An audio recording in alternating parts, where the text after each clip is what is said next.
Mí anóir a bhí ann. Bhí grúpa buachalaí ar scoil nuair a tháinig siad póstóir ar an mala. Dógraigh sé go mbeadh seo tallainne ar siúl I halla an phobail I gceann cúpla mí. Dúis €1,000,000 a bhí á thairiscint don bhuaiteoir. Cheap na buachalaí go raibh sé seo an spéisiúil go háirithe an dúis. Daoine ceolmhara a bheith iad, dá bhrí sin bharrtaigh siad tríal a bhainteas. Thosaigh siad a cleachta I mí feabhra. Bhíodh siad ag cleachta gach lá tar éis scoile. Thocraigh siad ar an crú craicáilte mar anam ar an grúpa. Hain Mark na dromaí, gitáirí a bheith seán, bhí cumas iontach ag Liam ar an vidal.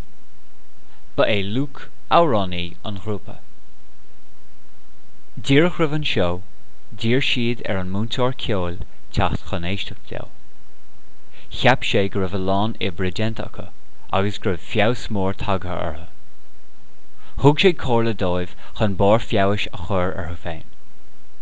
Cúpla láin I dhé sin, bhí an seo tallainne ar siúl. Bhí scúine fada ag doras an halla ihe an seo. Bhaigh slua mór isteach I halla an phobail, ba iomaí ceoltóir iontach a ghlach páirt sa chomórtas. Ba iad an crú craicáilte an grúpa déarnach ar an stáite. Chuir fearrtaí I láthair iad, agus curú fáilte mhór rompu. Hain siad a gcuid árán. Bhí an grúpa ansásta leo féin.